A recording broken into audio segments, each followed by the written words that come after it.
I think, one of the things that I talk about quite a bit is maintenance.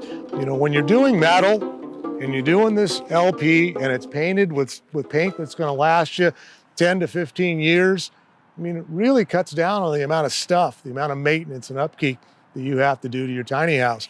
So those are some of the things you want to think about. A lot of times folks will come and say, well, Lou, I want to do cedar siding, or I want to do cedar accent, or I want to do real wood. Guys, it's going to require some upkeep, some time and effort to make it, or to keep it looking the way it did originally. Cedar has a tendency to patina, to turn silvery. If that's what you want, great. So it changes over time. Just be aware that those are the properties of cedar. Lighting. Lighting is always a big deal, at least to me. So you're looking at, whether you want 1 light, 4 lights, 6 lights, security lighting, think that through, where your house is going to be placed. Do you need extra stuff? How about Christmas lights, holiday lights? Do you need an exterior receptacle? I include one standard on all my houses because, hey guys, at some point you might want to put some Christmas, Halloween lights or whatever it may be. But I think, those are the things that you're going to typically have in a site-built home to once again, make it you. The windows that we commonly use are white framed. This is a white frame vinyl.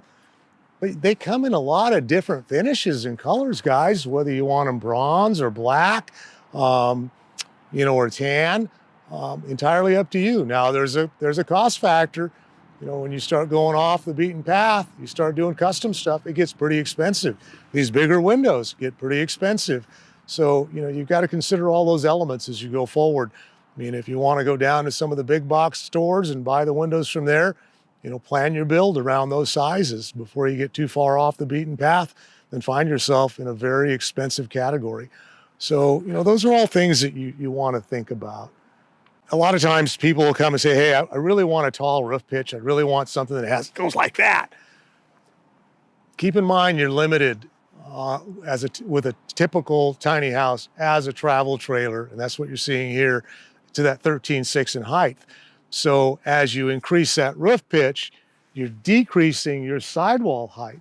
So that also decreases the livable space inside the tiny house and brings that ceiling line down, a little lower to the floor level. So, there's always a, I don't want to call it a consequence, but there's always a reaction to your actions. So think about, those kinds of elements as you build it. A lot of my tiny houses got tall sidewalls. We're maxing these babies out because we want to make the inside space more functional, more usable, to give yourself that elbow room so you have the mobility up there and the ability to put your things inside, plus giving you big windows and that feel of outside on the inside.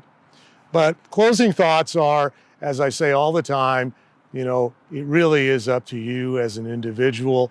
And I think you just need to know, what the ins and outs are of those decisions and what you want. But you want to make it you. That's what it's all about.